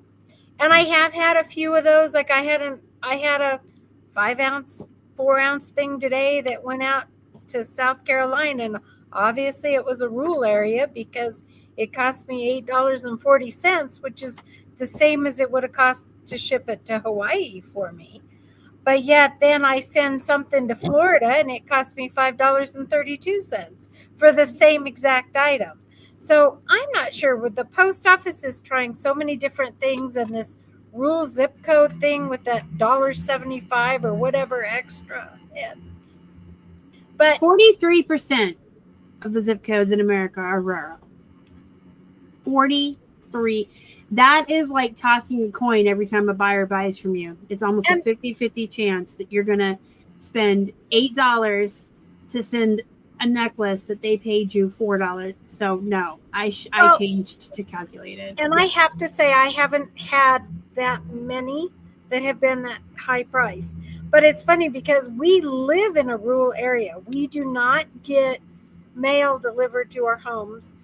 We get a free post office box, and all 6,000 people in our town, we have to go to the post office to get our mail because we don't have mail trucks up here. But we are not on that list for our zip code. So yeah, and I'm about to put the list in the chat if anybody wants it. This is directly from the USPS. This is their rural zip code list with all over 18,000 of them on there. And you can look up yours or anybody's and see if it's on there, but it's 43%.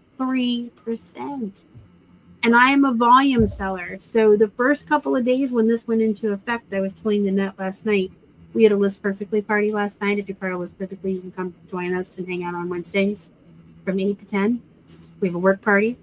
But I was telling the girls last night, within the first 2 days, I had 15 pieces of jewelry that I was charging a flat rate of $5.24 on that cost me $8 to ship. So that's 4 times 15 is 60. That is way too much for my profits. Well, That and is see, I've only way too much. I've had maybe 1 out of 20 have been that.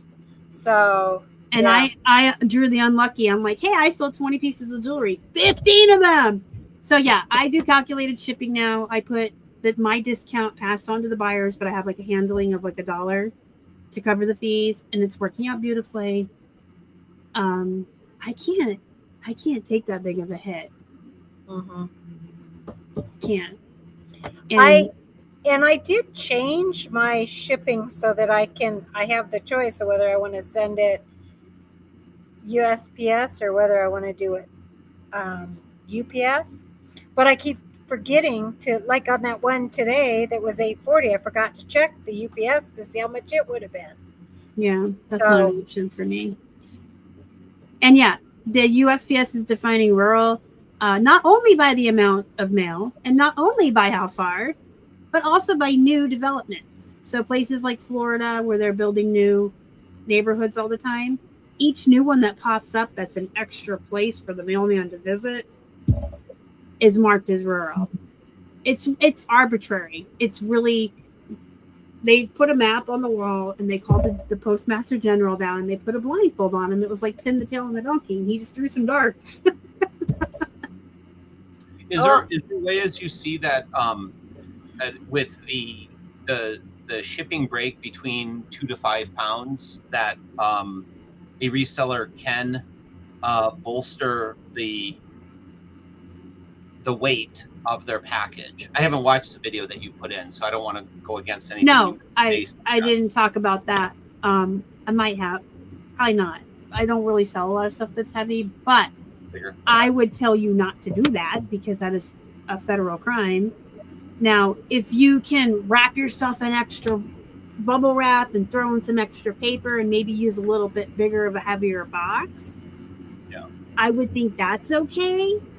I mean, because there was a day when we used to do Franken boxes. Remember, you would cut the 2 flaps off and then pull the remaining 2 and try to tape them to cut the weight down below 2. Do y'all remember the days when you were trying to get below 2? You would cut the flaps and all that.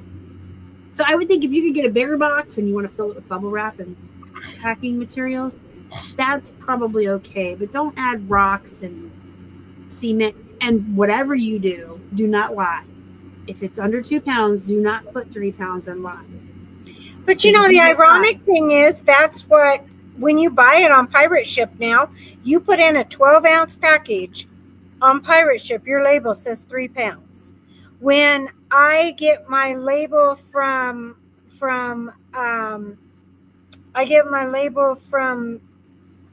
Vinted, and it says 3 pounds. Vinted doesn't even have a 3 pounds. They have 18 ounces, they have 2 pounds, and they have 4 pounds.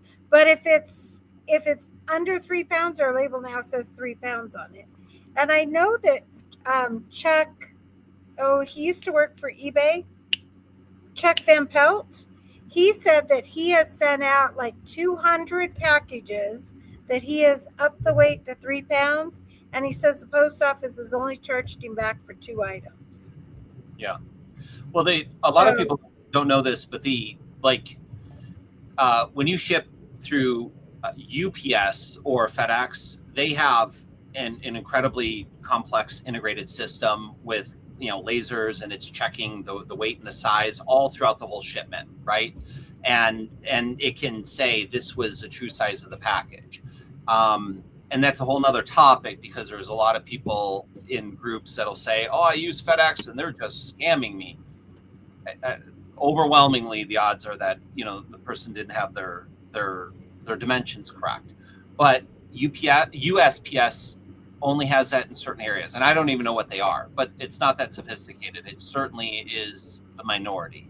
So if it goes to certain hubs that are built that way, then you might get that charge back. But if the destination, the travel path of your package is from like Florida to wherever, and it didn't, it wasn't along one of those more sophisticated hubs, we'll say, then it's just going to be whatever you put on the label.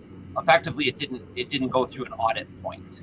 Yeah, but also any postal worker inside any postal office has the right to open your mail and inspect it at any time, and they do randomly open up media mail to make sure it's proper. And if they're lifting it and they see, oh, this says 3 pounds and this feels like a pound, come on, they have the right to open it and check it and weigh it. I wouldn't. It's after 10, so we're gonna go a little hippos after dark.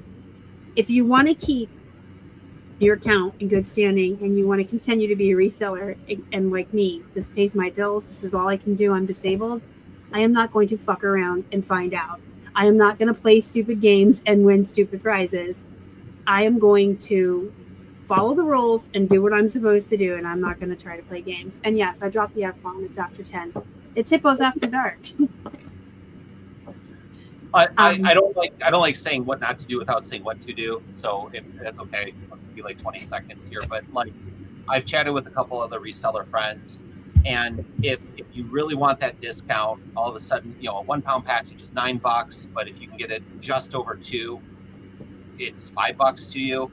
I mean, we all have like boxes that are crushed or messed up. Like maybe you cut some extra cardboard and put it on the bottom.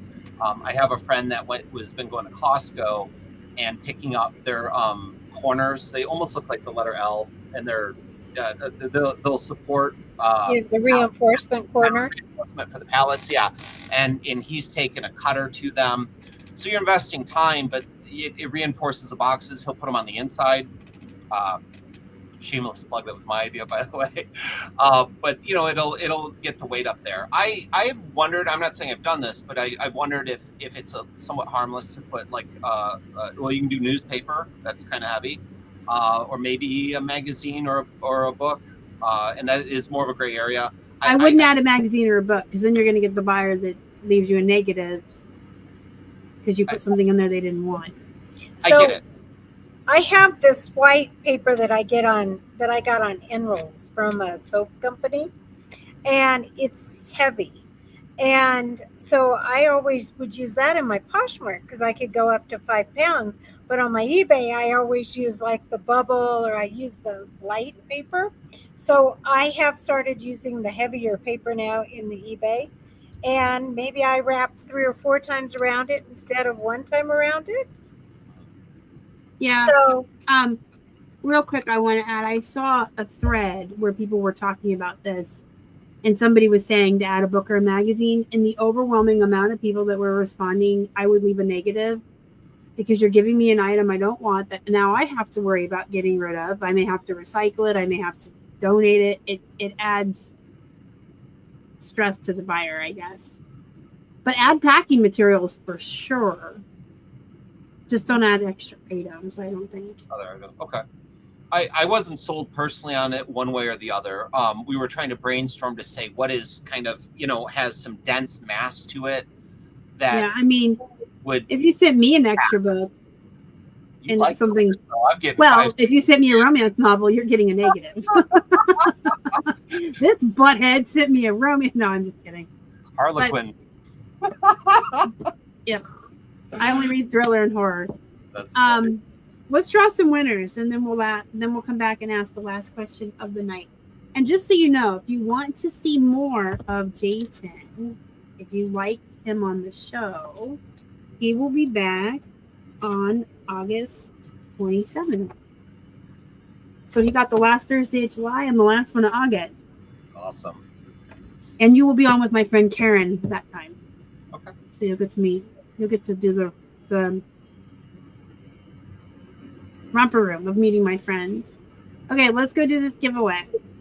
We're going to give away the eBay card first, if that's okay. 6 entries. Good chance of winning.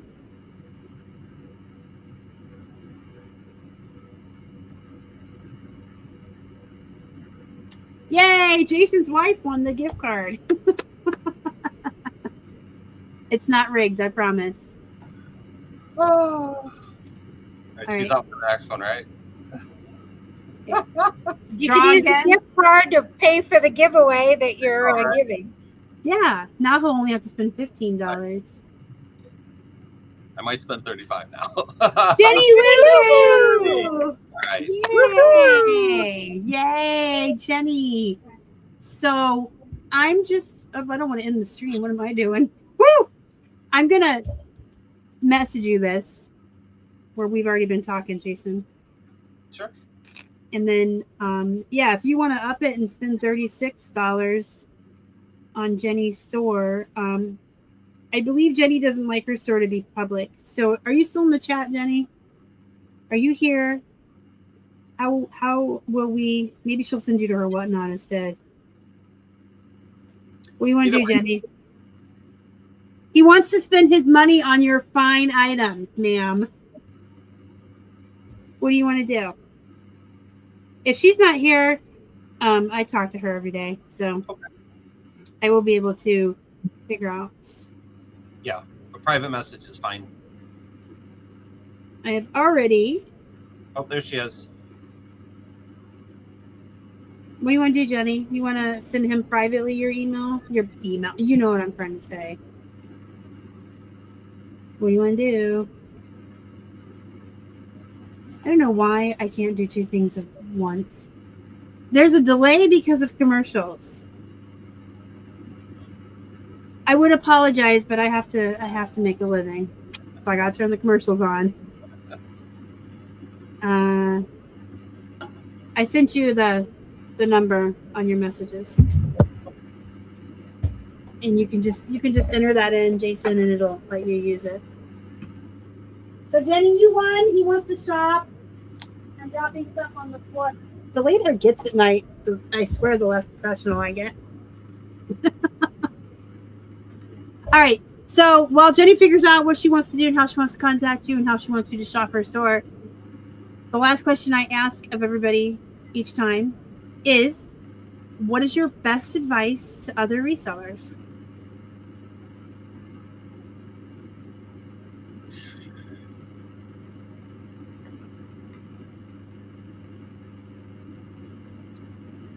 I don't know if it's the best, but it's certainly the one that I think is valuable.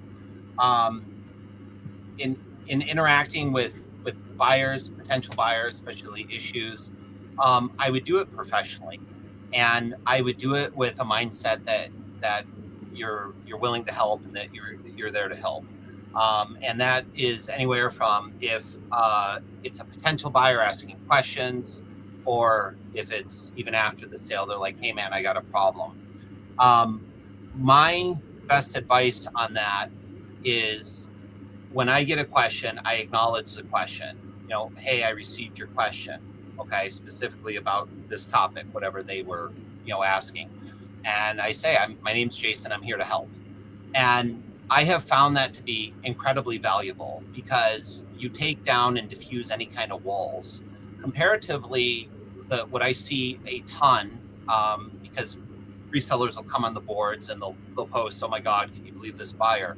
And it's like, yeah, I kind of can, because look how you talk to them. And I think that the standardized talking is a lot of almost like just textile format, like you're just texting a buddy. And I don't think that's good. I don't think it ends well. And especially if a consumer, if it's a buyer or they have an issue or something, things can come off real abrasive because you don't have the mannerisms, you don't have the voice inflection, you don't have any of that. So your best tool, I believe, it's an incredibly, higher tier, top tier practice is to talk in full sentences. Okay, just communicate. What you would say verbally, put that down in your writing. And I think things can, make a world of difference. That would be my suggestion. That's a good one. And I don't think anyone's ever said that on here before, so that's a really good one.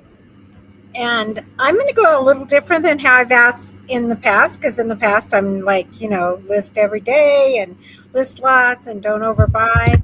I think my advice tonight would be to be honest with yourself about things that you do not like to list, because I hate listing purses. I have a whole box of purses that will all sell for decent money, but I hate to list them. So be honest with yourself about things that you hate to list and source things that you like to list, because you're more apt to list more. And the more you list, the more you sell. So I'm actually going to say something different. So for every single show this year, I've always said work-life balance, but tonight I'm going to tell you need boundaries. And it kind of ties into work-life balance, but you need boundaries with yourself, knowing it's not the time to fiddle fart around TikTok, it's the time to list. You need physical boundaries in your home.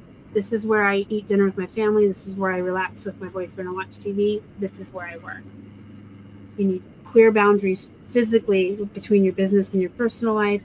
You need boundaries with yourself, and you need boundaries with other people. You need to learn how to say no, because a lot of us are yes men and we want to help and we want to do all the things, and we get ourselves stretched too thin, and then we don't have time for ourselves. It's okay to say no. But if you're going to start having boundaries with other people, make sure that you answer them. Don't ignore them because you decided I'm not doing that. Answer your friends. No, I want to do it. I don't have time. I can't do it. But don't ignore people. Make your boundaries clear, because people aren't psychic. Like if you're suddenly going to go from saying yes to everything to no, and you just ghost your friends, they can't read your mind. They think they did something wrong. They think you're being an asshole. So make it very clear. When you draw boundaries in your own life with yourself and physically with your business, you know what you're doing, but other people are not psychic. So I just wanted to touch upon that this week. I think it's really important based on some conversations I've been having recently with some other resellers that don't have boundaries and really need them, and people who really want them and then kind of end up ghosting their friends instead. So there you go. Jenny says set expectations and communicate. Absolutely. And it's okay to have boundaries. And I think they're important, especially the physicality that I was talking about, because if you have reselling in every room of the house, you're never going to have work-life balance either. Because if you open your kitchen cupboard to get a bowl and there's a Monopoly game, or you're trying to watch a movie and your living room's full of clothes, how do you ever relax? How do you ever turn off work? So you don't ever turn it off, and you never find that balance. But yeah, time management is all about priorities. I don't believe in the expression I don't have time for that, because we all have the same amount of time in the day. It's just what you prioritize. So the next time you say I don't have time for that, tell yourself that's not a priority, and see how it changes it in your head. My child's soccer game isn't a priority. That sounds pretty shitty. You probably want to prioritize that and make time, but listing on ThreadUp is not a priority. Okay, so I don't have time for that. It's fine. Anyway, I could do a whole video on that, on boundaries, but I'm sure you will. I'm sure I will. So, yeah, it's super important, and I think that's the cornerstone of even finding the way to find good routines and processes, and find that way to having a good schedule to getting to the work-life balance is the boundaries. Now, I know everybody else in this video tonight just wings it every day and you're willy-nilly, but if you're like that all the time, are you ever really taking time off from work? That's my point. Nanette? No. I've been on her to find work-life balance for years, folks. We'll get it. We'll get it. So thank you, Jason, for coming on. I appreciate you having me. Jason. It's nice to meet you, and I'll look forward to having you back in August and probably again after that. Nanette, thank you, as always, for coming on. Hold on, my throat's dry. I need one of my 5 drinks. I don't know why it has to get dry right at the end. Hold on, I need to cough.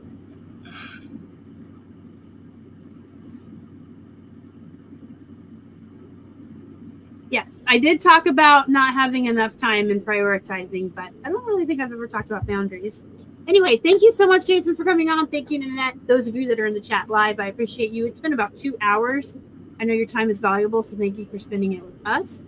If you're watching the replay, hopefully you were listening while you were listening while you were listening. And congratulations, Gina, for the card, and congratulations, Jenny. I did send you all the information you need, Jason, to use the card and to get a hold of Jenny. You got it. And you guys, it's going to be the weekend. I'm going to be at a Weird Al concert. What are you going to do to find your work balance this weekend? I'll see you in the next one. Bye. Bye.